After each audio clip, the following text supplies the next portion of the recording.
Bonjour tout le monde et bienvenue sur la chaîne Kerenco. Chaque semaine, j'ai le plaisir et le grand privilège de recevoir des personnalités au parcours de vie extraordinaire et hautement inspirant de par leur vision, leur vécu, leur qualité d'être et la mission parfois étonnante qu'ils ont accepté de relever.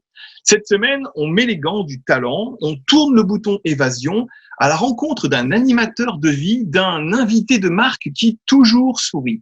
Tour à tour beau gosse, boxeur, grand explorateur du cœur, il est un homme qui, valise en main, transforma le banquier en tremplin, un amoureux du divin qui voulut se ralentir pour retrouver le goût de réussir, et un animateur hors pair qui sentit qu'en direction de la mer, la vie serait toujours plus sincère. J'ai le plaisir d'accueillir David Bernard. Salut David. Salut Luc. Écoute, je suis subjugué par cette introduction qui est magnifique. Très rarement, on me met autant en lumière dans un début d'entrevue. Je te remercie, ça me touche, vraiment. Merci beaucoup. Je te remercie aussi de me dire ça. David, je suis vraiment ravi de t'accueillir dans cette émission parce que je trouve que ton chemin de vie est non seulement non classique, mais même fantastique. Du Sahara jusqu'aux grands médias, on pourrait dire tu as sûrement une victoire de plus au tableau de tes 33 premiers combats. Et pour ce premier round, je me propose de retracer ton parcours vu de haut dans ce qu'il a de beau. Alors, je sais que tu es coach diplômé en PNL, auteur, animateur radio et télé et conférencier depuis de nombreuses années. Tu es originaire d'une ville qui s'appelle Drummondville, à quelques kilomètres de Montréal.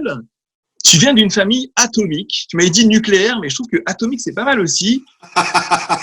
Une famille atomique et masculine, armée de 3 frères, dont tu fais partie, tous séparés de très peu au niveau de la différence d'âge. Ton père, lui, était représentant de vente, souvent sur les routes, et ta mère, elle, gérait cette famille sûrement dopée à la testostérone. Et comment? C'est sûr. Souffrant d'intimidation, tu disais, et de harcèlement scolaire, tu as décidé très jeune de te mettre à la boxe pour être capable de te défendre si besoin et puis de te faire respecter.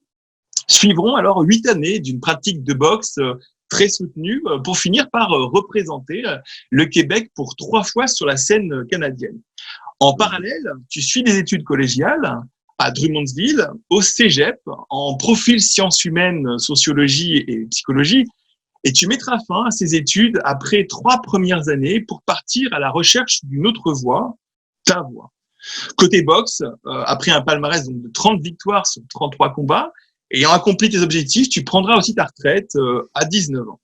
Et là, nous rentrons dans la magie de ton virage de vie. À 19 ans, ne sachant pas où aller dans l'existence et voulant clarifier ta voie, tu décides de tout vendre pour t'acheter un sac à dos et partir à l'aventure. Ces péripéties t'amèneront dans le désert du Sahara, accompagné du livre de Paulo Coelho, L'Alchimiste, et c'est alors que ta vie va radicalement changer.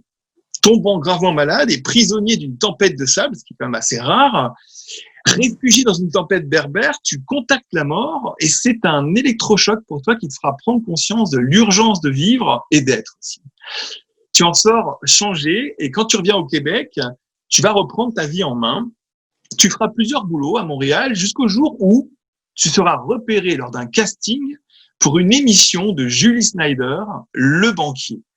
Et là, qu'est-ce qui se passe pour toi? Wow! Ben là, d'abord, je dois prendre une pause, puis t'es bien renseigné, en tout cas, on va dire comme ça. C'est ce qu'on appelle une recherche approfondie sur la personne interviewée. Je suis très impressionné, Luc, très, très impressionné. Mon Dieu Seigneur! OK. Ben oui, voilà. Alors, à ce moment-là de ma vie, j'ai 27 ans. Et j'ai passé les dernières années de ma vie, en fait, pour peut-être faire une petite parenthèse dans cette tempête de sable-là où je suis très malade et que je contacte la mort, je frôle la mort. Il y a une pensée qui devient très claire pour moi parce que j'étais parti initialement dans le désert pour répondre à une question toute simple, mais si importante et si profonde que je pense que les êtres humains prennent souvent trop de temps avant de se poser. Et cette question, c'était quel est le bonheur pour moi? Qu'est-ce qui va réellement, véritablement me rendre profondément heureux au quotidien, qui va faire en sorte que je vais me lever joyeux, léger, que je vais avoir envie de me coucher plus tard, de me lever plus tôt, de faire certains sacrifices que la plupart des gens ne sont pas prêts à faire. Et j'étais parti donc dans le désert pour répondre à cette question-là. Et ce sont dans des circonstances plutôt accablantes, je dirais, où est-ce que j'ai eu ma réponse. C'est-à-dire malade dans une tempête de sable en dessous d'une tente berbère fabriquée rapidement parce que la tempête de sable est arrivée de façon inattendue et surprenante. Et pour moi, la réponse est arrivée un peu comme une épiphanie, c'est-à-dire que j'ai compris que mon chemin comme être humain dans cette incarnation, parce que j'ai cette croyance-là, mais dans cette incarnation, dans cette vie-ci, mon chemin, c'était d'être un messager. Avec beaucoup, beaucoup d'humilité, parce que je pense que c'est ce qui me caractérise le plus. Je dirais en 3 mots, David Bernard, c'est humanité, humilité et humour. Fait que j'essaie de rester léger dans la vie, puis je pense que c'est la meilleure manière de passer un message. Alors donc, j'ai compris à 19 ans, en fait, que je voulais être un messager d'amour, d'espoir, de lumière dans ce monde en changement et en transition. Encore plus en ce moment, en 2020, on en a profondément besoin, je pense. Ouais. Et alors, mais c'était quelque chose qui était complètement paradoxal, voire ironique, parce que j'étais un garçon très introverti, très timide, qui avait passé presque la dernière décennie de sa vie à se battre pour gagner, à se battre dans la vie, à se battre dans le ring et à jouer à des jeux vidéo quand j'étais seul. J'avais beaucoup de difficultés à connecter avec des gens, j'avais beaucoup de difficultés à entrer en relation avec les autres. Alors, s'en est suivi quand je suis revenu de ce long périple de presque 11 mois, ce long voyage à travers l'Europe et l'Afrique du Nord. Je suis revenu chez moi et là, je me suis dit, OK, on part l'aventure et là, j'ai commencé à me former. Là, j'ai fait toutes sortes de formations spécifiques en programmation neurolinguistique, comme tu l'as mentionné, en PNL, mais également aussi en Reiki, en guérison par la position des mains, mais aussi du côté théâtral pour développer mon côté plus communicateur, justement. Alors, je suis allé dans technique de jeu à la caméra, création de personnages, diction, théâtre. Et tout ça, c'était toujours dans l'optique d'avoir une formation solide comme évidemment intervenant, coach, thérapeute, avoir de la crédibilité. Et de l'autre côté, d'avoir une capacité à partager ce message-là, mais de façon éloquente et intéressante. Parce qu'il y a des gens qui ont des très bonnes histoires et qui ont beaucoup de sagesse, mais quand ils le partagent, c'est un peu ennuyant. Alors, ça vient un peu ternir le message, malheureusement. Alors, je voulais avoir une combinaison des deux qui allait être unique en son genre, à ma couleur, en m'inspirant de certains grands de ce monde, comme par exemple les Tony Robbins aux États-Unis, qui sont plus grands que nature, mais également, comme je l'ai mentionné juste avant l'entrevue, des personnes comme, par exemple, Jésus-Christ, qui est vraiment un être de bienveillance et d'amour. Évidemment, pas que j'aurais la prétention de me rapprocher de ce modèle-là. Je suis pas ici pour discuter est-ce qu'il est venu ou pas. Ça, c'est vraiment une question de croyance, c'est une autre conversation. Mais pour moi, le modèle et le message représentaient l'idéal de ce à quoi j'aspirais, pour le mettre simplement. Et donc, on en vient à la question où est-ce que tu m'as fait la passe, justement. On dirait au Québec, on dirait où tu m'as fait la passe sur la palette en faisant référence au hockey, où est-ce que j'ai la puck et je la mets dans le but. À 26 ans, donc, après avoir passé les 6 années à me former, à suivre des cours et des formations, tout en travaillant comme serveur dans le monde de la restauration. C'est comme ça que je vivais, que je gagnais ma vie. J'ai passé une audition parce que oui, avec les yeux et la gueule un peu que j'ai, ça m'arrivait de passer des auditions comme mannequin, faire de la mode un peu et de faire du jeu comédien. Alors, ça m'arrivait de jouer dans certaines petites téléséries, avoir des troisièmes rôles, parlants, muets. J'aimais rien de très gros. J'avais pas encore eu mon break, comme on dit. Mais j'aspirais à faire mon chemin dans ce monde-là. Et je me retrouve à passer une audition pour une émission qui s'appelait Le Banquier. Je n'avais jamais entendu parler de ça. J'avais aucune idée de ce que c'était. Mais mon agente me disait, c'est énorme. Aux États-Unis, ça s'appelle Deal or No Deal. C'est animé par un gars qui s'appelle Howie Mandel, qui est extrêmement populaire. Ils ont des codes d'écoute de dizaines de millions de personnes à chaque semaine. C'est une grande opportunité. Va passer l'audition. Alors, je me retrouve à aller passer cette audition. Et le concept était que donc, ils utilisaient 26 personnes, 26 mannequins, 20 filles et 6 garçons pour porter des valises dans un concept où, disons, c'est un peu comme un jeu de loterie, un jeu d'élimination. Ça ne mettait pas vraiment en valeur, en ce sens que c'est un jeu qui misait sur la chance et l'esthétisme et le hasard. C'est à peu près l'opposé du message que je prenais, qui était la prise de responsabilité. C'est ça.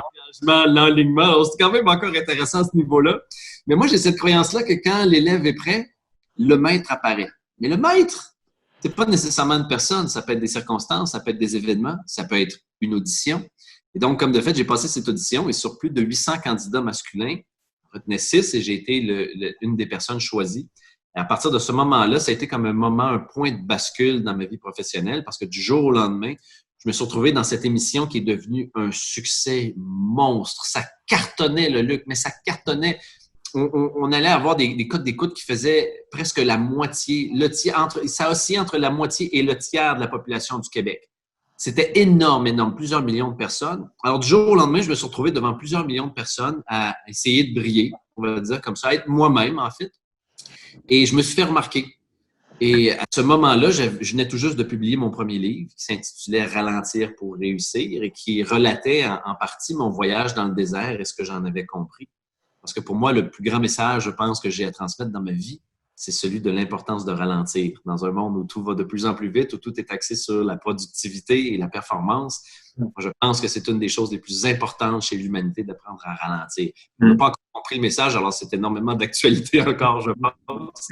Alors, bref, mon livre était publié, Ralentir pour réussir. Alors, du jour au lendemain, devant des milliers de personnes, le livre devient best-seller, le téléphone se met à sonner. Et là, je donnais déjà des conférences dans les écoles gratuitement, mais là, du jour au lendemain, je suis rentré dans les organismes à but non lucratif, dans les collèges, dans les universités, dans les entreprises, les sociétés. J'ai commencé à coacher des présidents, des administrateurs, des gestionnaires. Et de fil en aiguille, je me suis bâti une réputation comme étant justement le coach conférencier qui va te faire rire et qui va te faire en même temps réfléchir et qui va t'amener en introspection pour te poser des questions importantes sur ta vie.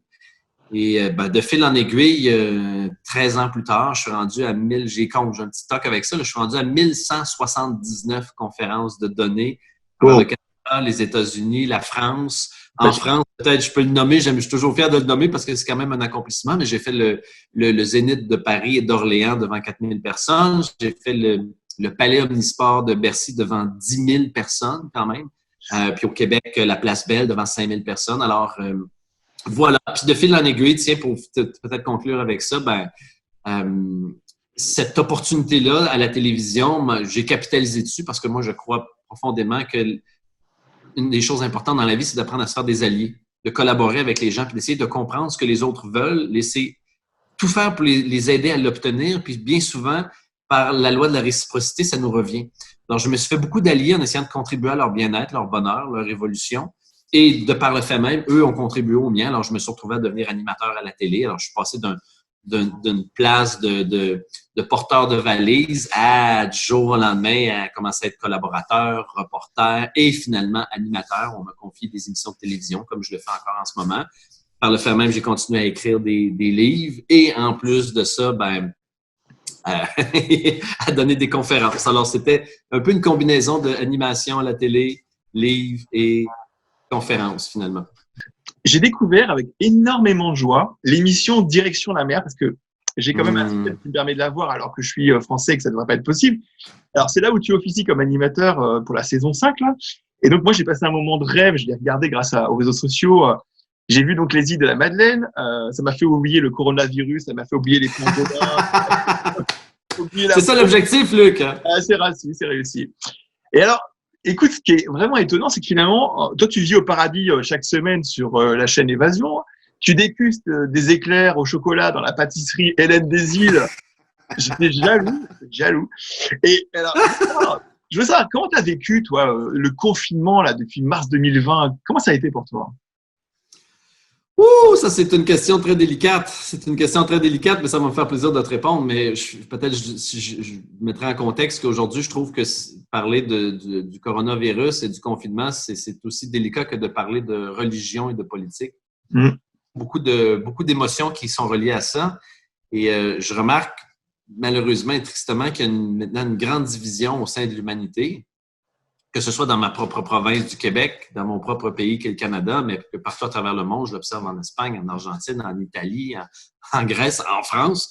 Je remarque partout qu'il y a une grande division, en fait, où est-ce qu'il y a une majorité des gens qui ont peur, sont contractés, sont inquiets, et qu'il y a une minorité des gens qui, eux, essaient de passer un autre message, qui est celui de... J'essaie de peser mes mots, mais disons qu'il y a une minorité de gens qui, eux, parlent de... Malheureusement, ils sont étiquetés comme des complotistes ou des conspirationnistes. Moi, je les appelle plutôt des lanceurs d'alerte, c'est-à-dire qu'ils invitent les gens à réfléchir en expliquant qu'en ce moment, Big Tech et les médias de masse sont sur une mission qui est d'amener les gens dans la peur pour faire baisser leurs vibrations et que ça génère une diversion, en fait, des réels enjeux planétaires. Et ça, parler de ça, en fait, même moi au Québec, j'en parle que très peu parce que c'est risqué. Parce que si on déroge de la trame narrative de l'État et du gouvernement, alors on se fait lapider sur la place publique. Alors, tu peux probablement sentir un peu mon à rentrer dans les détails, mais disons que on parlait juste avant le début de l'entrevue filmée qu'une de mes grandes passions dans la vie, c'était la science-fiction. Une de mes deuxièmes plus grandes passions dans la vie que pratiquement personne ne connaît, ce sont les conspirations. Et pas les théories de conspiration, mais bien réellement les conspirations. Depuis les 4 dernières années, j'ai investi une quantité énorme de montants. C'est devenu presque un boulot à temps partiel. J'ai investi une quantité énorme de montants à faire des recherches. Malheureusement, aujourd'hui, ça sonne un peu péjorativement quand on dit faire des recherches parce que ce qui est reconnu, c'est un diplôme universitaire. Mais sinon, faire des recherches, ça vaut rien. Mais ça dépend des perspectives. Mais bref, j'ai passé beaucoup de temps à faire des recherches et à creuser sur ce qui se passe dans le monde, les réels enjeux du pouvoir et les dessous du pouvoir quand on tire le rideau, qu'est-ce qu'il y a en arrière et qui contrôle réellement quoi, comment et pourquoi. Et j'en ai découvert plusieurs choses très intéressantes, ce qui fait que pour moi, ce qui se produit en ce moment, pour répondre à ta question, donc, j'ai fait un long détour. Ouais. Pour répondre à ta question, quand tout ça a débuté avec le confinement et le coronavirus, moi, ça faisait déjà quelques années que je m'attendais à ce que ça arrive, alors je n'étais pas surpris. Je m'attendais à ce que ce soit beaucoup plus virulent que ce qui s'est produit au départ. Je pensais que ça allait être même plus problématique parce que les gens avaient vraiment besoin d'avoir peur pour que la prochaine étape se produise. Et c'est la raison pour laquelle il y a autant de divisions en ce moment parce que quand on regarde les chiffres, en moyenne, si on contracte le coronavirus, on a 99,7% de chances de s'en remettre, à moins qu'on ait une santé hypothéquée ou qu'on soit plus vieux. En sorte que ce ne sont pas des chiffres pour justifier des mesures sanitaires, disons, totalitaires et dictatoriales qui sont imposées au peuple en ce moment. Alors là, tu vois, là, je suis une pente glissante. Alors, je veux faire attention à ce que je vais dire. Bref, mon opinion là-dessus, c'est qu'il y a plus que ce que l'on nous présente. Est-ce que j'ai toutes les réponses? Non. Est-ce que j'ai la prétention de les posséder, de les connaître? Non. Mais personnellement, moi, comme être humain, comme individu, j'ai décidé de ne pas avoir peur, de ne pas être dans cette contraction-là, de ne pas être dans cette projection-là de danger, de peur et d'être apeuré. Alors, parce que je suis dans le système, je respecte le système. Alors, si le système me dit « tu dois te confiner », je respecte les lois. Si on me dit « tu dois porter un masque », je respecte les lois parce que sinon, j'ai simplement qu'à sortir du système, aller vivre dans le bois. Je veux dire, ça, c'est un... Mais si tu es dans le système, alors tu dois accepter les règles du système. Toutefois, je les remets en question depuis le début et en ce moment, ce que je remarque, c'est qu'il y a quand même un bon nombre de personnes qui commencent à remettre ces choses en question. Mais alors là, ça, c'est une partie de la réponse. C'est-à-dire, c'est la réponse du conspirationniste. Si je fais un autre niveau, je pense que c'est extraordinaire ce qui se passe en ce moment dans le monde parce que ce qu'on ne comprend pas par la sagesse, la vie va nous l'enseigner par la douleur.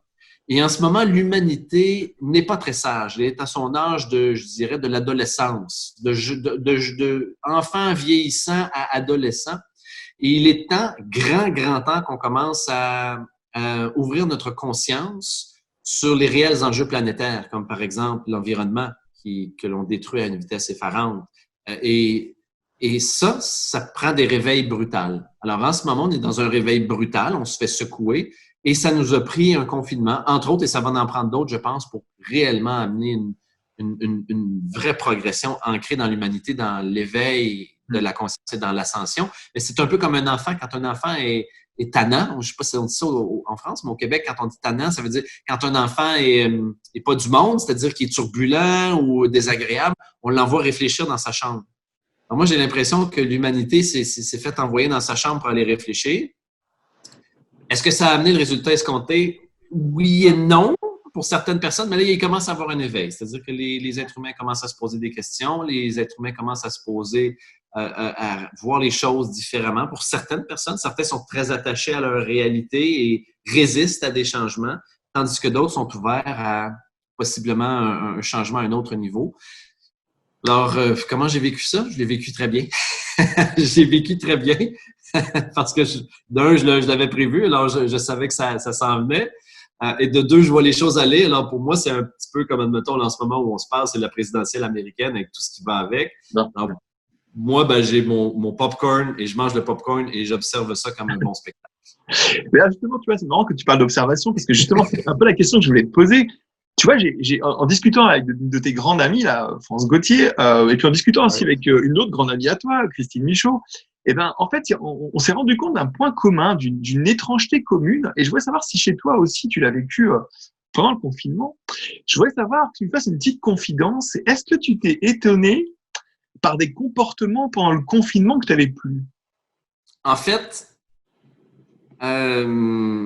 Si je suis réellement honnête et transparent avec toi, initialement, pour moi, le confinement a été, oui, c'était, comme je t'ai dit plus tôt, c'était bien, je trouvais ça drôle, je mangeais du popcorn, mais c'est en fait, moi, j'ai retrouvé de vieux comportements plutôt négatifs. Parce que je suis retombé dans de vieilles blessures où est-ce que je me disais, bon, comme tout le monde, quand même, je ne savais pas où est-ce que ça allait aller, tout ça, même si j'avais une idée.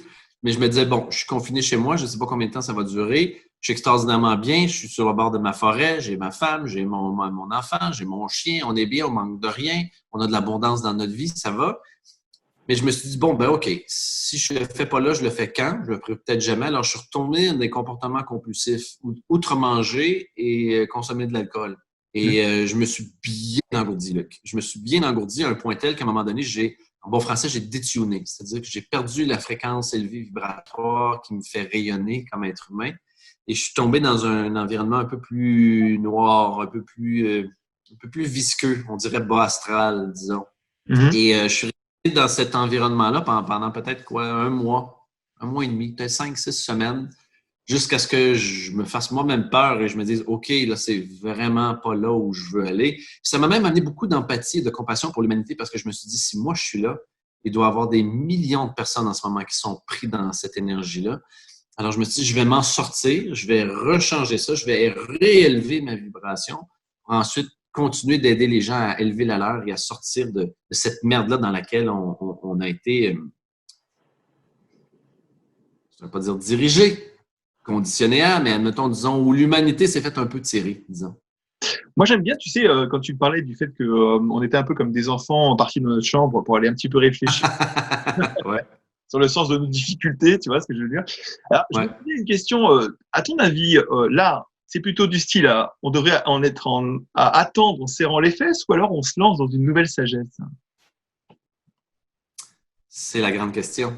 C'est une... J'y pensais justement hier. Je savais que j'en discutais avec mon meilleur ami, mon plus vieil ami. On est ensemble, moi je le connais depuis que j'ai 16 ans, j'en ai 43. Alors, ça fait toute une paye que je le connais, cet homme. On discutait justement de ça hier et lui, il est plutôt rationnel, pragmatique, même à la limite un peu pessimiste. Moi, je suis davantage un peu plus optimiste, réaliste, optimiste. Et je pense que c'est parce qu'on n'est pas tous à la même place. Hein. On est tous égaux, mais on n'est pas tous à la même place dans notre évolution. Parce que ça veut dire qu'il y en a qui sont plus hauts, moins hauts. Moi, je ne le vois pas comme en position haute et basse. Je vois juste qu'on est dans différents endroits, différentes vibrations par rapport à notre chemin de vie. Je pense que réellement, la manière de changer le monde, ça revient à la chose la plus simple au monde, mais si tu veux changer une société, tu veux changer le modèle d'enseignement dans une école, tu veux aider quelqu'un à changer, ça part toujours de soi. Donc, c'est de se changer soi-même. Alors, pour moi, en ce moment, la priorité ultime, c'est que chaque être humain, ceux qui m'entendent et qui m'écoutent en ce moment, ne vont pas juste m'entendre, mais qui m'écoutent, c'est de vous transformer. Parce que ultimement, si on lit tous les textes sacrés, tous les grands avatars, tous les grands maîtres spirituels de ce monde, ils ont tous, avec des mots différents, fait allusion à la même chose, c'est-à-dire l'ascension de l'humanité. Donc, l'ascension de l'humain à un autre plan de conscience. Est-ce que c'est du ésotérisme? Est-ce que c'est farfelu, tout ça? Non, moi, je ne le crois pas. Je crois que c'est réellement la plus grande mission de l'humanité, c'est de s'élever. À partir du moment où on s'élève, et là, on commence à atteindre une masse critique. Alors, c'est-à-dire qu'il y en a un, puis il y en a un autre, et puis un autre, et puis un autre, et par l'exemple et mimétisme, il y a une élévation. Alors donc, ça veut dire quoi ça, logiquement, concrètement sur le terrain? Ça veut dire que chaque personne doit faire un effort ou en tout cas du moins un réalignement conscient pour être le plus possible dans son essence. Donc, d'être lui-même, d'émaner son essence, d'être qui il est réellement. Pas ce que la société lui dicte d'être, pas ce que ses parents lui ont dicté d'être quand il était plus jeune, qui lui ont inculqué des croyances et des valeurs, pas ce que son emploi lui dit qu'il doit être avec des titres, mais réellement, qui suis-je comme personne? C'est une des questions les plus importantes au monde. Qui suis-je? Et à partir du moment où on comprend réellement qui l'on est, alors on connecte avec cette partie-là qui est unique en dedans de nous, parce que nous sommes tous des expressions uniques de la vie, même si nous sommes pareils, nous sommes complètement uniques et différents. Alors, quand on est dans cette expression-là unique de qui l'on est, on connecte avec ce qu'on appelle notre essence. Et quand on est dans notre essence, on est davantage présent, incarné dans la réalité. Et quand on est présent, alors là, les miracles commencent à se produire parce que sans même qu'on ne le réalise, notre vibration s'élève, on change de fréquence et là, on peut littéralement créer des miracles et vivre des miracles dans notre quotidien. Je le vois. littéralement hebdomadairement avec des gens proches de moi, avec moi-même. Tout est une question d'élever ou de baisser notre fréquence. Donc, encore une fois, concrètement, qu'est-ce que ça veut dire?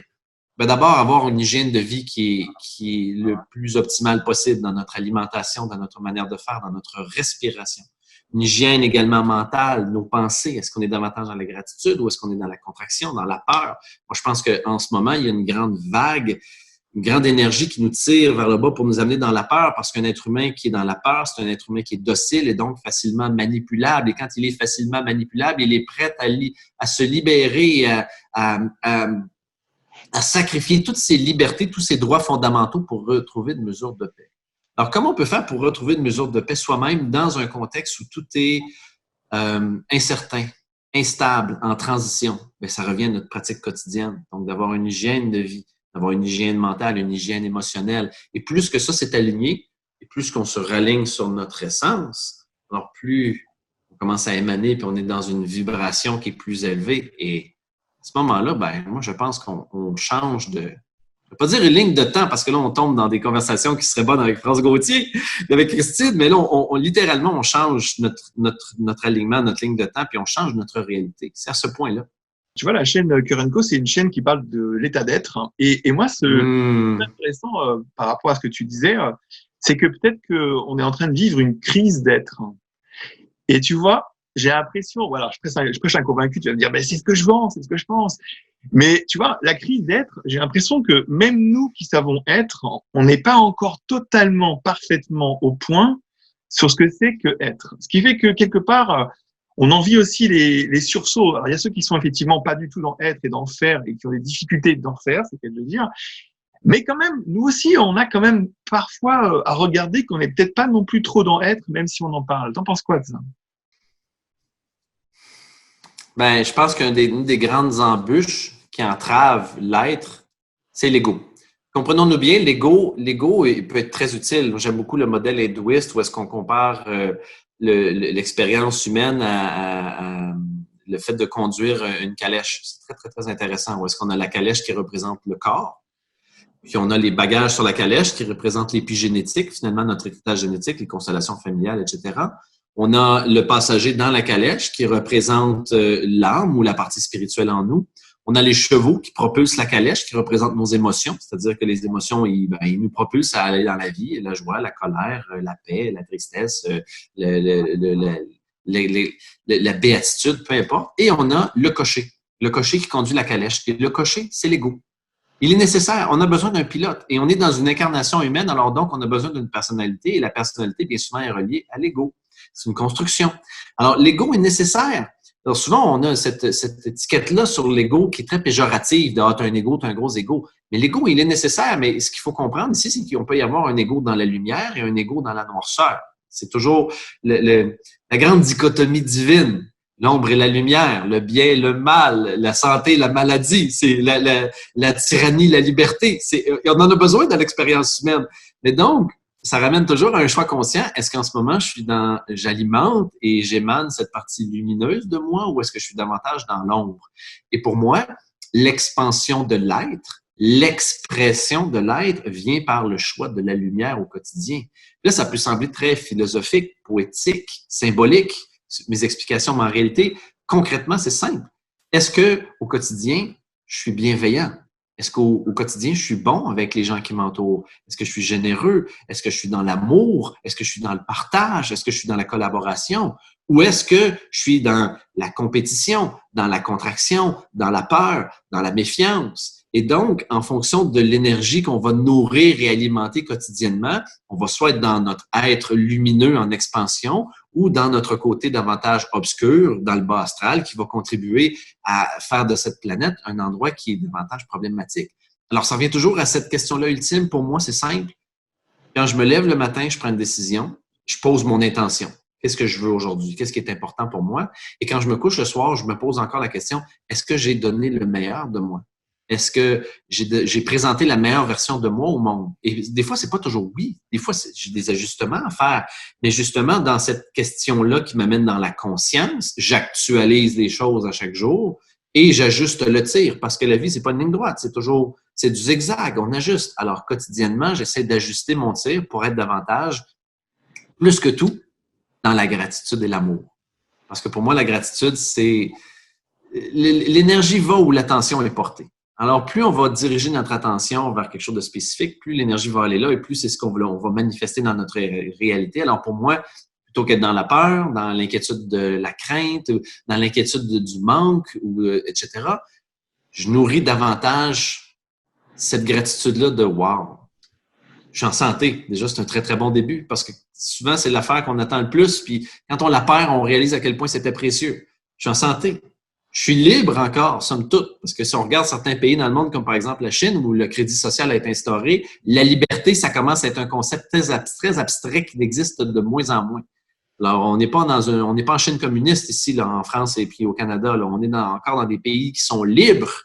C'est important, ça aussi, d'en être conscient puis de protéger cette liberté. Mais donc, je suis dans l'abondance, je suis dans la liberté, j'ai la santé avec moi. Alors, ne serait-ce que de prendre conscience de ça, c'est « wow, ma vie est vraiment extraordinaire quand j'y pense comparativement à d'autres endroits ou à d'autres personnes.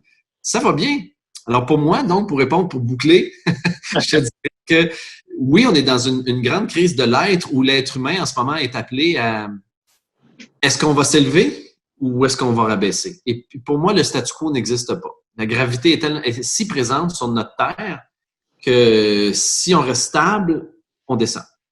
Et donc, c'est de faire un choix conscient quotidiennement avec ce que ça implique comme comportement, de s'élever comme personne, tant mentalement, émotionnellement que physiquement. Et tu vois, tu parlais d'élévation et puis de savoir où est-ce qu'on se plaçait. Alors, moi, je vais te placer dans un petit rythme de l'émission qu'on a emprunté à Thierry Ardisson, tu dois connaître. Oui, absolument, j'adore. Et alors, on a un petit rythme par rapport à ça. On va te poser des petites questions pour voir un peu les multifacettes de ta personnalité. Donc, comme tu es d'une joie intense et d'une bonne humeur incroyable et puis d'intelligence fine, on voit quand même. Alors, je te propose une interview à l'envers pour révéler un peu l'endroit, tu vas voir. Et alors, en fait, on va te poser quelques questions simples et curieuses pour qu'on découvre ta personnalité malicieuse.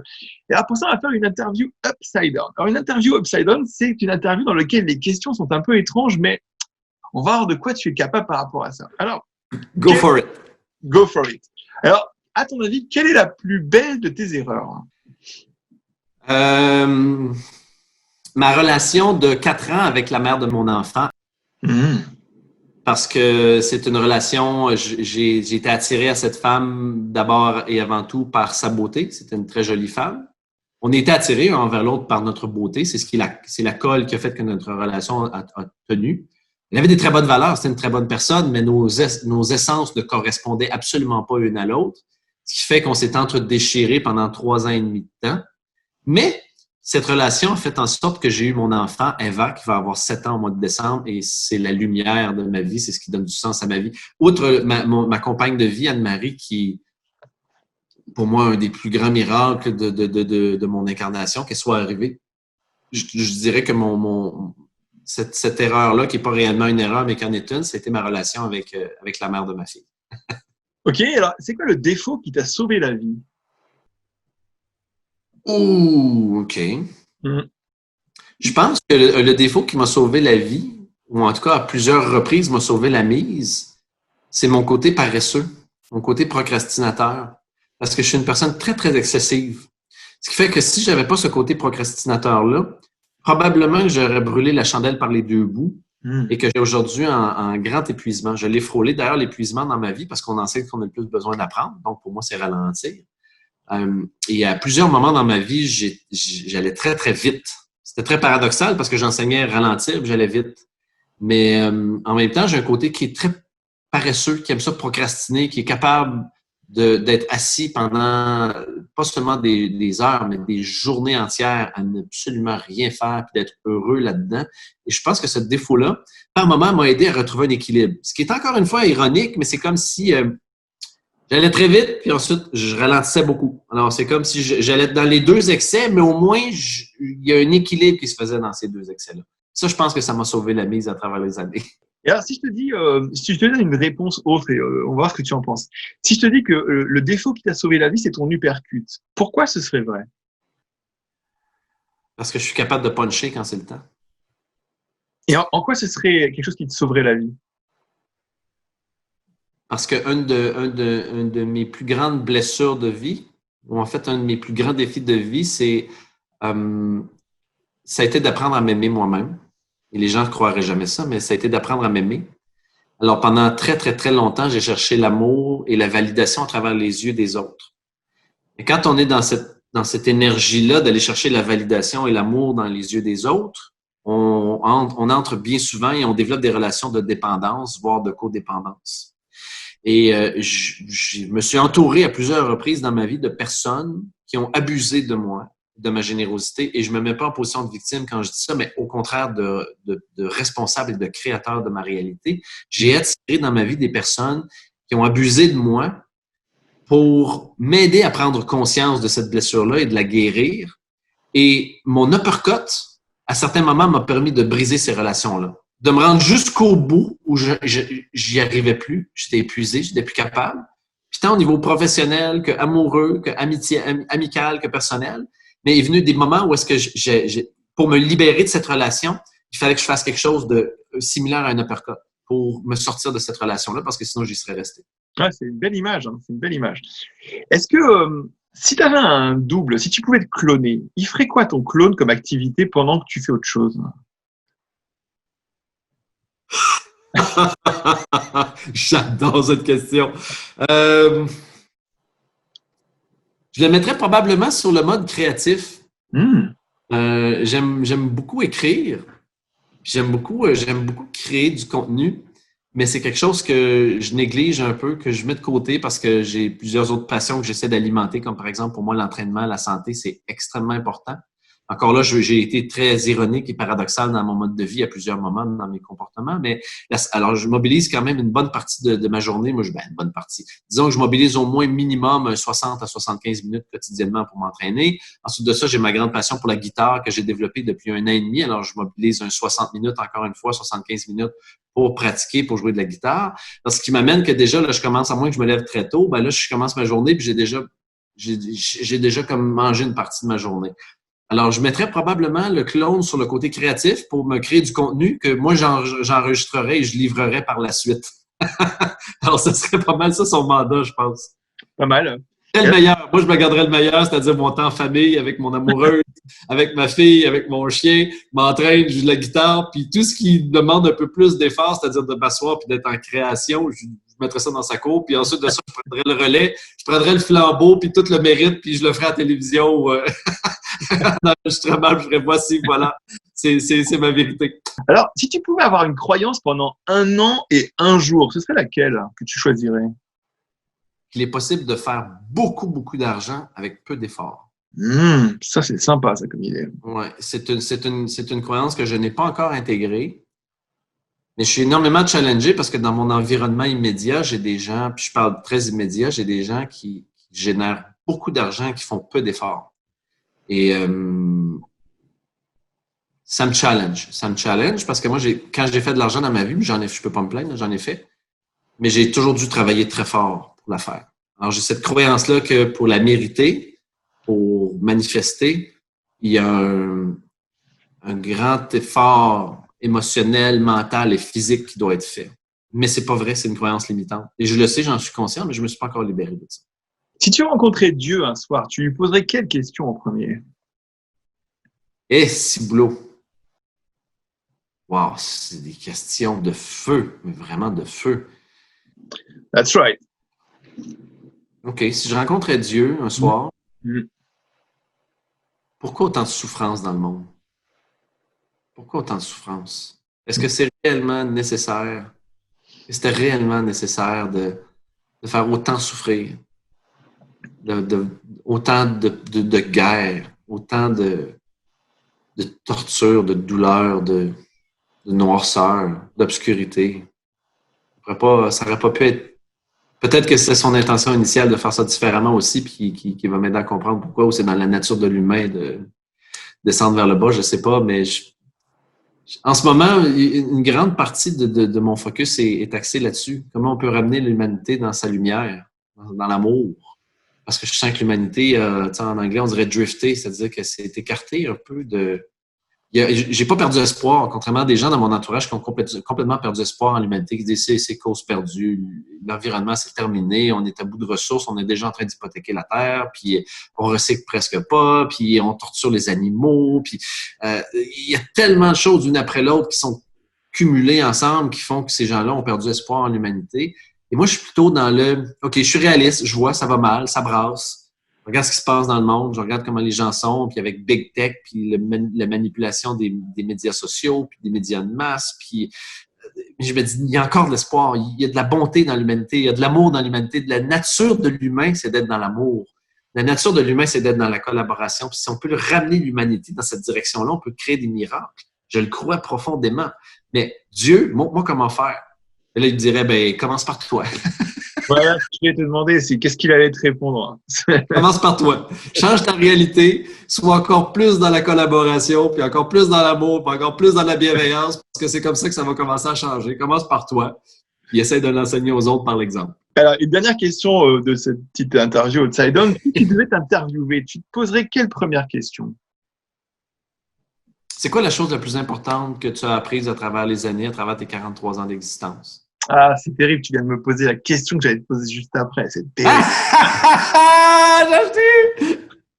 Excellent. Ben justement, voilà, justement, c'était la question que j'allais te poser. Tu vois, parce que quand je vois ton univers de vie, la façon dont tu as récupéré finalement un peu de l'expérience du banquier pour sortir ton livre, ralentir pour réussir, ça s'est passé au même moment. Il y a quand même aujourd'hui une culture des réseaux sociaux autour de l'idée de la réussite. Hein. Tout le monde parle de la réussite de vie, c'est devenu le centre névralgique du thème principal des réseaux sociaux. Tu as quand même une expertise dans ce domaine, il faut dire ce qui est. Et alors, qu'est-ce qui fait que tu as réussi, toi, David, dans ce que tu voulais entreprendre? Qu'est-ce qui fait que tu as pu aussi dépasser les pièges de la réussite?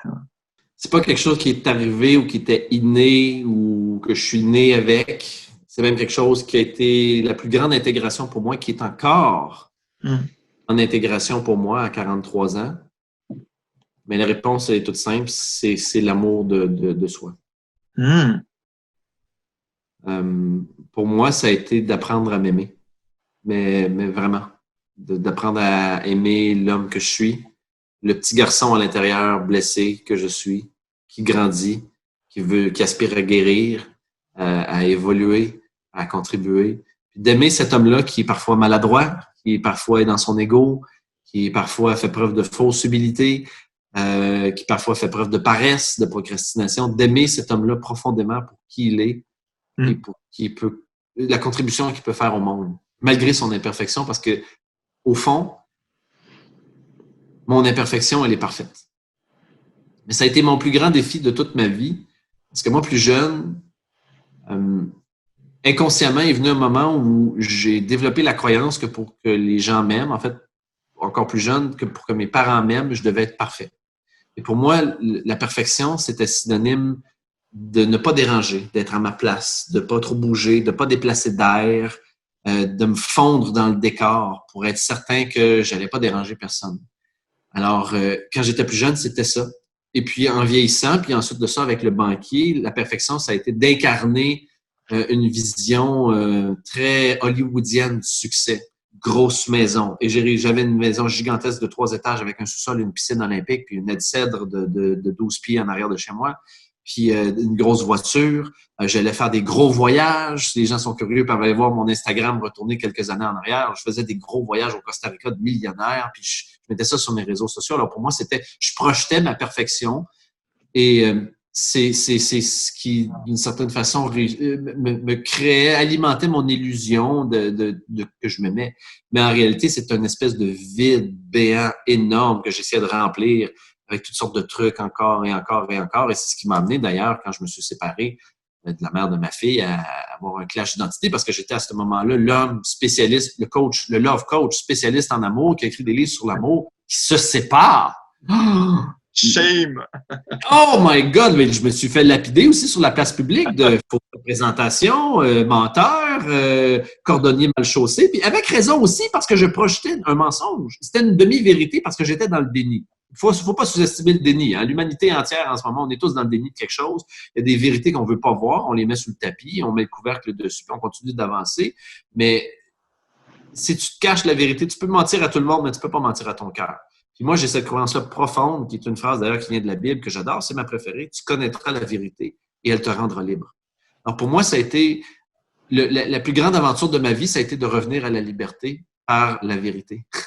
Parce qu'avant ça, malgré toute la projection d'abondance, de succès, de perfection, j'étais absolument pas libre et à l'intérieur de moi, j'étais prisonnier d'une cage dorée.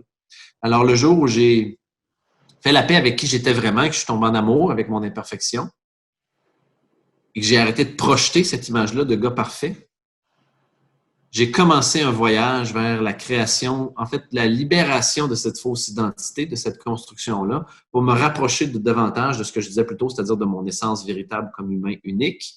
Et ça m'a permis d'être de plus en plus en amour avec moi-même, mais pas dans un sens narcissique, mais davantage juste dans un sens sage. J'ai compris que tout venait de moi, tout partait de moi, alors je suis devenu amoureux de moi, j'ai davantage fait la paix avec moi. Et je me suis libéré de cette carcasse-là, de cette carapace-là de monsieur parfait pour être simplement David. Puis c'est drôle parce que quand je suis en France, souvent, quand je donne des conférences, les gens, tu le remarques quand tu es populaire, les gens ils disent ton nom, mais ils disent jamais ton prénom, ils disent ton nom complet. « Hey, c'est David Bernard! » Ils disent pas « Hey, c'est David! » C'est David Bernard! C'est David Bernard! Puis moi, c'est quelque chose que j'aime beaucoup dire aux gens. C'est pas David Bernard. David Bernard, ça, c'est la construction, la projection. Je suis David. Simplement David. Dans ma lumière et mon ombre, dans mes imperfections. Mais ça, pour moi, c'est le chemin vers la véritable liberté et le véritable bonheur aussi, parce que, justement, je suis libre. Tu vois, c'est marrant parce que je pourrais dire, ouais, David, c'est vrai, parce que c'est important quand même d'être libre, etc. Mais tu vois, dans ton cas à toi, j'avoue, j'ai pas envie d'être d'accord avec toi sur un truc. Vas-y. Je vais t'expliquer. Et en fait, tu vois, si tu veux, pour moi, en fait, quand j'ai vu ta vie, quand j'ai un peu suivi tout ce que tu vivais, je me suis rendu compte quand même que tu étais de ces gens, si tu veux, qui pouvaient parler de la chance. Toi, tu pouvais parler de la chance. Et ça, si tu veux, c'est très, très rare. Dans les réseaux sociaux, dans tout ce qui est la construction de l'image idéale, de la vie idéale, on parle pas de la chance. On parle qu'on y est déjà. Et toi, tu vois, je crois que tu as un vrai lien avec la chance. Et je voudrais savoir, qu'est-ce que la chance, elle t'a appris qui te sert encore aujourd'hui? C'est drôle que tu parles de la chance parce que c'est un de mes sujets de prédilection. J'ai beaucoup aimé. J'ai étudié d'ailleurs plusieurs chercheurs qui en ont fait leur sujet d'étude. Entre autres, mon préféré sur le sujet, c'est Richard Wiseman. Richard Wiseman, qui est un psychologue anglais, un sociologue anglais qui a fait ses études sur la chance et ce qui différencie les gens chanceux des gens malchanceux. Il a d'ailleurs écrit un livre sur le sujet qui s'appelle en anglais The Luck Factor, le facteur chance.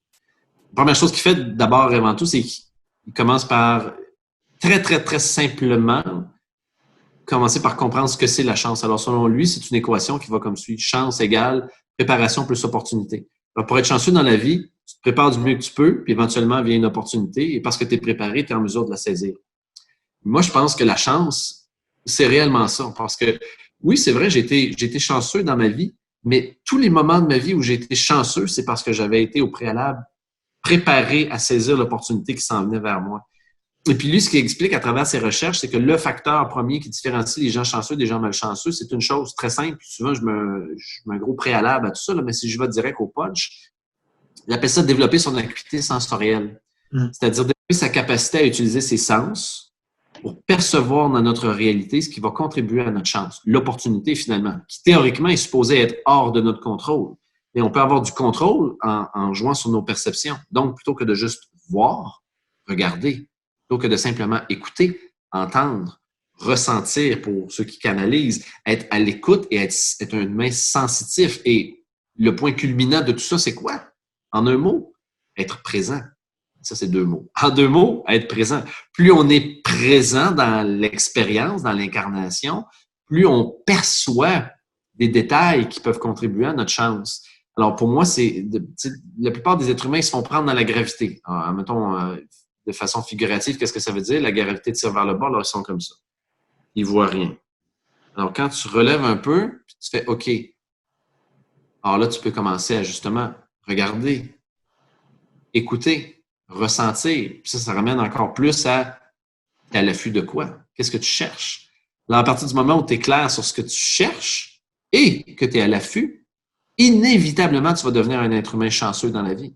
Alors, pour moi, la chance, c'est pas un facteur qui est hors de notre contrôle. C'est, au contraire, c'est quelque chose que l'on peut développer au quotidien quand on est dans la présence. Ça revient toujours à ça. Pour moi, c'est dans notre essence, d'être présent. Et plus on est présent, plus les petits miracles se produisent. Il y a des gens qui arrivent dans notre vie, des circonstances, des événements qu'on n'a pas commandé, qu'on s'attendait pas à vivre et qui arrivent un peu comme ce qu'on appelle des drôles de hasard. Moi, j'appelle ça des synchronicités, c'est-à-dire que c'est Dieu qui travaille pour toi, mais de façon anonyme. En tout cas, là, tu vois, c'est le moment où les internautes ils pourraient mettre un pouce bleu à la vidéo en dessous parce que c'est le moment où il y a quelque chose qui fait, a priori, bouger à l'intérieur. Mais tu vois, j'ai une question à te poser par rapport à… ce matin, j'avais une de tes grandes amies par mail qui me disait, David, c'est comment dire, c'est comme mon frère d'âme, mon petit frère d'âme.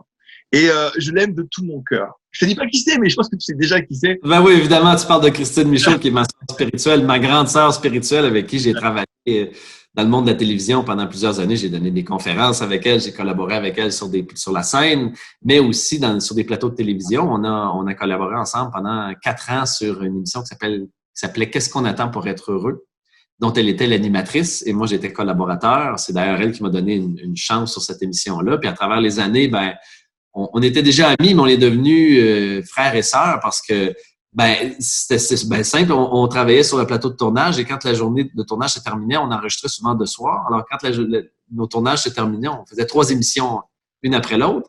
Et quand elles se terminaient, elle avait une chambre d'amis chez elle et on enregistrait les émissions à Québec et moi j'étais à Montréal. Il y avait comme 3 heures de voiture entre les deux. Alors je restais pour la soirée. Alors on allait chez elle. Je prenais la chambre d'amis, on s'ouvrait une petite bouteille de vin, puis on se prenait un verre, puis on parlait de la vie, des mystères de la vie, de Dieu, d'amour, de relations, d'à peu près tout finalement. Alors à travers les années, c'est devenu ma best, c'est devenu mon ami. Et à un point tel d'ailleurs que j'épouse ma fiancée moi cet été. Et c'est Christine Michaud qui va nous épouser, qui va nous marier. C'est beau, ça, c'est beau. Oui, là, on s'aime beaucoup. Ouais, c'est beau. Et tu vois, justement, par rapport à ça, c'était la question que je voulais te poser, en fait. C'est quoi ton regard sur la femme dans ton évolution de vie? Je pense que si Dieu a fait quelque chose, une créature plus belle que la femme, il l'a gardée pour lui.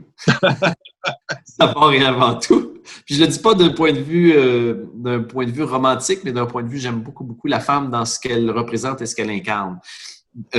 Au point de vue énergétique, il y a 2 grandes énergies dans le monde. Il y a l'énergie, la fabrique, le construit de la vie qui est le chi. Ils vont appeler ça le prana. D'autres vont appeler ça l'esprit saint. Dans la guerre des étoiles, on appelle ça la force. Les orientaux, les asiatiques l'appellent le chi. Le chi est divisé entre 2 grandes énergies, soit le yin et le yang. Le yang qui est le côté plus masculin, le feu, la force, le conquérant, et le yin qui est la flexibilité, la douceur, la résilience, qui est l'eau. Et habituellement, évidemment, on a tous ces 2 énergies-là dedans de nous, les hommes et les femmes, et c'est très important de le mettre en perspective. Mais de façon générale, les femmes sont davantage yin, qui est l'énergie de la féminité. Alors moi, j'aime beaucoup cette énergie-là. D'ailleurs, j'en ai beaucoup en dedans de moi. Je suis un gars qui est très yang, en ce sens que je suis un conquérant, je suis un boxeur, je suis allé me battre. Mais dans ma manière de communiquer, je suis très yin. J'ai une énergie qui est quand même, somme toute, assez féminine, qui est dans la douceur, la résilience, l'ouverture, la curiosité. Alors pour moi, la femme, elle représente le yin, qui est une énergie que j'aime beaucoup. Et je pense qu'en ce moment, d'ailleurs, on peut le voir dans notre monde, sur la planète, il y a un grand déséquilibre énergétique parce qu'il y a trop de yang. On a besoin davantage de yin pour retrouver un équilibre. Alors, on a besoin des femmes plus que jamais dans notre monde pour remettre de l'équilibre dans tout ça. Alors, pour moi, la femme représente la guérison, représente la beauté, représente l'amour, représente plusieurs choses. Alors, ma perception de la femme à travers les années, c'est juste waouh, en commençant par ma mère qui était une femme à la maison, très dévouée, très aimante, très douce, qui m'a appris à communiquer, qui m'a appris à extérioriser. Elle me disait toujours quand j'étais plus jeune, si tu gardes quelque chose en dedans, ça va devenir de plus en plus gros puis ça va prendre le dessus. Alors, sors ce que tu as à sortir. Communique-moi tes émotions. C'est elle qui m'a appris à réellement à communiquer. Aujourd'hui, je le réalise puis j'ai de la gratitude. Pour ça, mon père, c'était le vendeur, c'était le représentant des ventes qui allait, qui cognait aux portes, qui créait des contacts, des alliances, qui développait. Mais le côté communication dans l'authenticité, dans la vulnérabilité, dans la vérité, c'est ma mère. Puis ça, c'est le yin qui m'a transmis et que j'utilise encore aujourd'hui énormément et qui fait partie de mon essence comme être humain unique. Tu as quand même été une personne qui a eu peur de pas être aimé jeune. Tu as eu quand même une impression à un moment donné qu'il fallait que tu sois parfait pour qu'on t'aime vraiment. Et alors, moi, quand j'écoutais les interviews de toi ou que je voyais un petit peu dans les propos que je voyais de toi, je me disais, mais en fait, non, en fait, lui, il cherche pas vraiment à aimer. Ce qu'il cherche, c'est à fonder. Est-ce que tu sais, je me suis dit, on dirait Ulysse. Tu me faisais penser à Ulysse, tu vois. Ulysse, il cherche une femme qui va rester, qui va porter son nom et qui va l'attendre. Et c'est pas aimer, c'est fonder ça. Est-ce que tu te sens quoi? Tu te sens un Ulysse ou tu te sens plutôt un homme romantique qui est en fusion et qui reste parce que c'est bon? Tout à fait un Ulysse. Pour moi, d'abord, une relation extraordinairement réussie, une relation romantique, peu importe que ce soit homme-femme, homme-homme, femme-femme ou compliqué. Pour moi, une relation romantique, amoureuse, réussie, ça implique ce que j'appelle la trinité amoureuse. La trinité amoureuse, pour moi, c'est la connexion avec la tête, le cœur et le corps. La plupart des êtres humains ne réussissent pas à avoir cette connexion-là triple. Ils vont être heureux et se contenter de souvent 1 ou 2 points. 1, ça ne dure pas. 2, ça peut tenir la route, mais là, on rentre dans une longue conversation sur ce qui fait que ça ne fonctionne pas en amour. Mais bref, moi, j'ai cherché pendant longtemps cette ultime connexion-là que j'appelle la trinité amoureuse et je l'ai trouvée avec ma fiancée Anne-Marie. Alors, pour moi, il y avait d'abord et avant tout cette trinité-là, mais plus loin encore, je cherchais une femme qui allait, une partenaire de vie qui allait correspondre à mon essence. C'est-à-dire qu'on était sur la même longueur d'onde, on est à la même place, on veut la même chose, on a des croyances et des valeurs différentes. On est complémentaires, oui, sur certains points, mais surtout davantage compatibles. C'est-à-dire qu'on est à la même place. Et les deux se peuvent en relation. Là, je parle de ma priorité personnelle comme être humain. Alors, j'ai la trinité amoureuse, j'ai la compatibilité qui est très forte. Et pour moi, tu sais, il y a cette phrase-là qui dit derrière chaque grand homme, il y a une grande femme. Pour moi, c'est pas derrière, c'est à côté. Moi, ma femme, c'est une grande femme qui est à mes côtés. Elle n'est pas en arrière de moi à me pousser, elle est à côté de moi et on se supporte tour à tour, rôle à rôle. Parfois, c'est elle qui me supporte, parfois, c'est moi qui la supporte. On se supporte, on se co-supporte ensemble et on s'aide et on évolue ensemble tout en contribuant à ce que l'on a créé, qui est à dire la relation. Alors, on contribue à notre relation et on évolue à travers cette relation-là ensemble. On change, on accepte aussi qu'on change, qu'on n'est pas les mêmes que quand on s'est rencontrés il y a 4 ans. C'est magnifique, ça, c'est beau de voir son partenaire qui évolue, qui grandit, qui se libère de certaines blessures, qui guérit certaines blessures, qui transforme sa vie, qui transforme ses croyances, ses valeurs, qui continue de s'élever et d'évoluer. Alors nous, notre priorité, notre mission de couple, c'est de s'élever, pour ne pas dire utiliser un mot sain et mystique, mais de s'ascensionner ensemble en amoureux. Là, je vais te faire baigner dans un peu un autre univers. On en a parlé hors émission. Alors, je vais t'en reparler d'une autre façon. On va voir comment ça te fait à l'intérieur.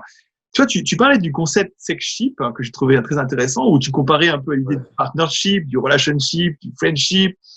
Ship, c'est un peu la relation entre deux personnes, tu vois. Et depuis plusieurs jours, avant cette émission, il me venait toujours la même phrase, intuitivement. Un peu comme une perception un peu médiumnique. Et alors, c'est comme une phrase fantôme qui s'est rajoutée par-dessus le titre de ton livre. Et alors, ça ne disait pas l'amour sexship, ça disait l'amour spaceship. Et alors, ce qui est incroyable, c'est sur le coup, je ne comprenais pas pourquoi. Et puis après, je regarde une interview de toi qui date de 2020 dans Salut Bonjour, où tu parles, et derrière toi, il y a des bâtiments. Et on aurait dit Cap Canaveral. Et donc, je t'ai dit tout à l'heure, hors émission, je te le redemande, quel est ton rapport avec la conquête spatiale et la connaissance de l'univers? Heureusement, on en a parlé un petit peu juste avant l'enregistrement. Pour répondre à ta question, peut-être en double, c'est une de mes grandes passions dans la vie. J'ai parlé peut-être un peu plus tôt dans l'entrevue des conspirations, mais encore plus grand que ça pour moi, la science-fiction, entre guillemets, fait partie prenante de ma vie depuis que je suis aussi jeune ou aussi longtemps que je puisse me rappeler. J'étais un enfant et j'étais fasciné par la guerre des étoiles, par Star Trek. Parce que pour moi, la science-fiction, c'est simplement la science, mais avec un peu plus de temps et d'évolution. Alors, ce qu'on peut voir dans les films qu'on considère comme de la fiction, moi, je pense qu'au même titre qu'on a ri de Jules Verne quand il a parlé d'une machine volante, pour moi, de regarder ce qu'on voit dans les films de fiction, de science-fiction, pour moi, c'est simplement une réalité dans un univers parallèle ou même avec un peu de temps, sur une ligne de temps plus avancée. Et j'ai cette croyance-là profonde que d'un, on n'est pas seul dans l'univers. mais que de deux, il n'y a pas seulement qu'une espèce. Là, on parle de galaxies, on parle de l'univers, de la vasteté de l'univers, mais aussi de diverses dimensions. Alors, est-ce que il y a des êtres de différents niveaux qui viennent nous visiter? Moi, je crois que oui, j'ai pas de preuves. En fait, encore là, je dis j'ai pas de preuves, mais c'est très intéressant parce que là, en 2020, ça a passé un peu sous couvert avec la diversion du coronavirus, mais même le Pentagone a officiellement reconnu qu'ils étaient en possession d'objets volants non identifiés venant d'une autre planète. Et ça a été sorti, c'est Washington Post, New York Times. Non. Et, ben oui, là, c'est plus des conspirations, là, c'est plus des théories. Ce sont des vérités. N'importe qui peut faire. Puis si n'importe qui cherche un peu Bob Lazar, les tic-tac, les UFO tic-tac, il y a des preuves, il y a des captations vidéo de ça, captations radar, en fait, pour être plus spécifique de ça. Et l'armée américaine l'a reconnu officiellement à travers le Pentagone, qui sont en possession d'objets volants non identifiés qui viennent pas de ce monde-ci. Alors, là, la question ultime, c'est est-ce que ces objets volants sont pilotés par ce qu'on appelle une vie extraterrestre, une intelligence qui vient d'une autre planète, ou est-ce que ça a été déjà construit par l'humain en se basant sur les technologies de Nikola Tesla, qui aurait été utilisé par les Allemands pendant la Deuxième Guerre mondiale, amené en Antarctique. Là, tu peux voir, je suis très passionné de ça, je peux en parler longtemps. Mais bref, est-ce que donc ces objets volants-là non identifiés sont construits par Lockheed Martin aux États-Unis puis pilotés par des êtres humains ou c'est par des extraterrestres? Ça, je ne peux pas vous le dire, je ne sais pas. Mais une chose qui est certaine, et qui est fascinante, c'est qu'en ce moment, moi, je pense que c'est une question de très peu de temps où est-ce que l'humanité va avoir encore un autre très grand choc. On a commencé avec le coronavirus, mais ça s'en vient, là. Dans pas si longtemps que ça, on va voir ça dans nos téléviseurs. Il va y avoir des objets volants non identifiés qui vont être là, qui vont être présents, et ça va secouer l'humanité. Est-ce que ça va être bien ou mal? J'en ai aucune idée. Mais c'est quand même un moment très excitant parce que la science-fiction commence à être de plus en plus de la science et on se rapproche de ça. Alors, la conquête spatiale, comme l'a dit Roddenberry dans Star Trek, c'est the final frontier, c'est la frontière finale. Alors, les êtres humains se rapprochent de ça. On parle d'Elon Musk qui veut coloniser Mars en moins d'une décennie. On parle dans ce moment plusieurs pays qui sont en compétition pour coloniser la Lune et même qui essaient de se faire des traités pour savoir qui va faire quoi sur la Lune. On est rendu là, Luc, là, c'est plus des faits, c'est plus de la science-fiction, c'est la vérité. Alors, moi, cette espèce de vastitude-là, de cette grandeur-là, ce grand mystère-là me fascine et me passionne énormément. Eh bien, écoute, tu m'as fait la transition parfaite pour ma dernière question parce que, justement, effectivement, cette impression qu'on a de toi que l'espace est super important, donc a priori aussi les entités spatiales, la conscience spatiale, c'est une conscience spatiale qui n'est pas du tout la même que sur Terre. Et alors, en fait, je sais qu'en 2015-2016, tu as eu un moment très difficile de vie, une compression, a priori. Ouais. Et en fait, si tu veux, ce qui m'a touché, c'est de savoir qu'en fait, parmi les choses qui t'ont aidé, en fait, il y a justement ce regard que tu as posé sur la source, sur Dieu, en fait. Et alors, je veux savoir un peu, qu'est-ce que tu pourrais nous en dire aujourd'hui de tout ça? Wow! Je pense que c'est la plus belle question pour terminer, Luc. Peut-être pour le mettre en contexte, suite à justement ma séparation et ma crise d'identité, j'aime pas le mot, mais je vais le dire quand même comme je l'ai vécu, j'ai sombré dans une profonde dépression. Où est-ce que je me suis perdu, en fait? Où est-ce que dans le fond, c'est que j'arrivais plus à tenir le masque. La carapace de Monsieur Parfait et de toute la projection, j'arrivais plus à le tenir. Alors, je suis sombré dans une dépression où j'arrivais plus à fonctionner même quotidiennement et j'ai pris presque une année sabbatique. Et ça m'a amené à approfondir mes recherches sur justement la source. Parce que moi, depuis que j'ai 19 ans, je suis fasciné par cette chose, cette affaire-là qu'on appelle Dieu. Malheureusement, c'est un mot qui est très stigmatique, qui a été stigmatisé par l'Église catholique. Et depuis que je suis tout jeune, je me suis posé la question, est-ce que Dieu existe? S'il existe, qu'est-ce que c'est? Qu'est-ce qu'il fait? Comment ça se fait qu'il y a autant de souffrance dans le monde? Comment ça se fait que ça ne fonctionne pas?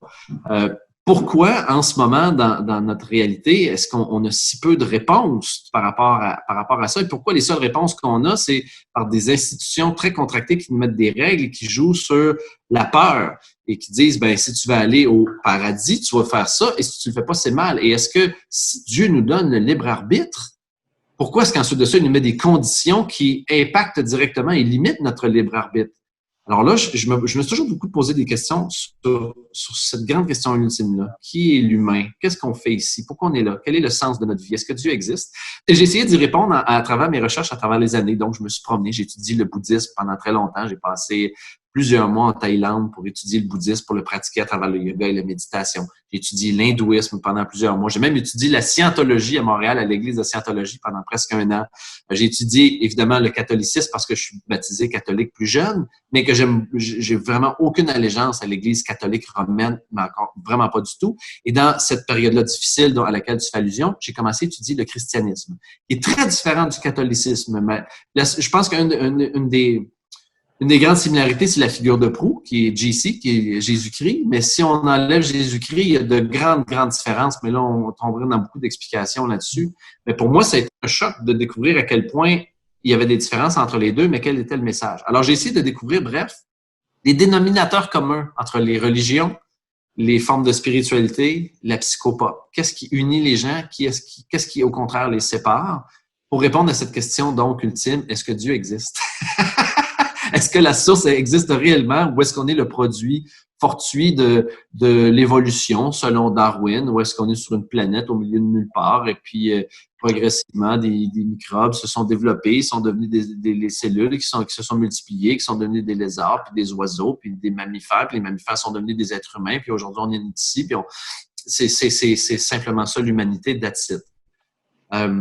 J'ai vraiment pas la prétention d'avoir la réponse à cette question, mais c'est exactement là-dessus que porte mon 6e livre, dont j'ai débuté l'écriture, qui sera publié en 2021 et que j'aspire à publier au Québec, mais également en France, qui, je pense, je l'espère de tout cœur, sera mon opus, sera la boucle, parce que j'ai écrit 5 livres dans ma carrière et j'espère que le 6e bouclera un peu mes premiers balbutiements avec Ralentir pour réussir, pour l'amener à un autre niveau, qui est justement cette question-là ultime. Qu'est-ce que ça va prendre pour transformer l'humanité, l'amener dans davantage de conscience, lui permettre de s'ascensionner et essayer de répondre très humblement, même à la limite maladroitement, à cette question, est-ce que Dieu existe? Et pour répondre à la question, moi, personnellement, je suis profondément persuadé que oui. Est-ce que j'ai des preuves? Non. Ça a été simplement pour moi une expérience, en fait, plusieurs expériences. Est-ce qu'on pourrait dire que ça a été induit chimiquement par des émotions, par des hormones dans mon corps qui a joué sur mes perceptions? Peut-être. Mais j'ai cette croyance-là profonde qu'il existe une source, qu'il existe un créateur, qui est la source de toute chose, qui existe partout, qui est un peu comparatif. Je pourrais le comparer, mettons, à un poisson qui est dans l'océan. Alors pour moi, Dieu, c'est l'océan. Ou encore un enfant qui est dans sa maman, dans le ventre de sa maman, ben, c'est la même chose. On est en Dieu, Dieu est en nous, Dieu est partout, Dieu est tout.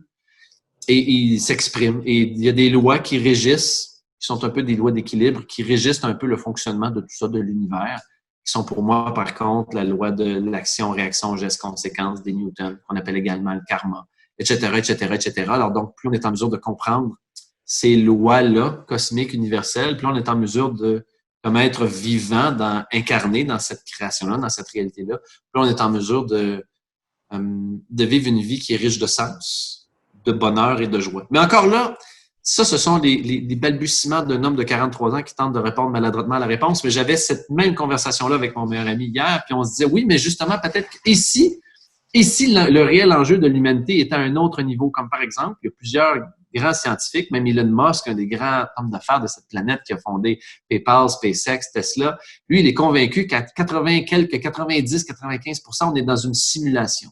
Alors, on serait peut-être dans une simulation en ce moment qui est à ce point perfectionnée qu'il est impossible d'en prendre conscience.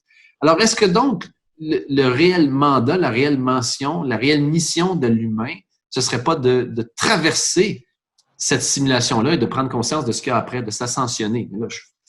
Rendu là, c'est ce qu'on appelle le trou de lapin. Là, tu suis le lapin blanc dans le trou, puis tu peux partir dans plusieurs pistes de réflexion. Mais moi, je le ramène juste à une chose. C'est dans mon expérience quotidienne. Ce que j'ai dit, je vais le boucler d'ailleurs avec le début. J'essaie de revenir dans mon essence unique comme être humain. Parce que je pense que ça, c'est le cadeau ultime que le Créateur m'a fait. Il m'a dit, tu vas être comme tout le monde, mais tu vas être complètement unique et différent. Alors, j'essaie d'exprimer ça quotidiennement, cette essence-là unique. D'être dans une énergie qui est celle de la bienveillance, celle de l'amour, d'être lumineux. Et en étant dans cette énergie-là, j'enseigne aux gens par l'exemple que c'est possible d'y être, de connecter avec cela. Et en étant dans cet état-là, bien, progressivement, ça devient contagieux et les gens accède à un autre plan de conscience, à une autre réalité. Ou dans toute l'humilité là, que je dis ça, là, c'est ma croyance sur ma raison d'être sur cette terre, sur cette incarnation-là, en ce moment. Est-ce que j'aurai la même réponse dans 5 ans, dans 10 ans? J'en ai aucune idée, Luc. Mais pour le moment, c'est la meilleure réponse que je peux te donner. Écoute, je te remercie, David. Je passe un moment très agréable avec toi. On a pu passer à travers différents David Bernard. Il n'y a pas qu'un David Bernard. Ah, oui, c'est multidimensionnel. Multidimensionnel. Je te remercie. Je vous remercie aussi à vous qui regardez l'émission. Vous pouvez vous abonner, vous pouvez partager, vous pouvez en parler autour de vous. Alors, j'ajouterais peut-être juste une chose, tu sais, si les gens je vous invite à visiter mon site internet qui est le davidbernard.ca, où est-ce que vous allez avoir un petit peu plus d'informations, mais également la possibilité de vous inscrire à une infolette. J'envoie peut-être une lettre mensuelle ou même aux 2 mois. Là. Je suis vraiment pas fatiguant avec ça. Puis sinon, ben, vous avez mes médias sociaux, David Bernard 8, Instagram, David Bernard sur Facebook, où est-ce que je suis quand même assez actif. Puis j'essaie de mettre des vidéos de temps à autre pour, encore une fois, être dans ma mission, mettre de la lumière, mettre de l'espoir, mettre de l'amour dans la vie des gens, dans le quotidien des gens.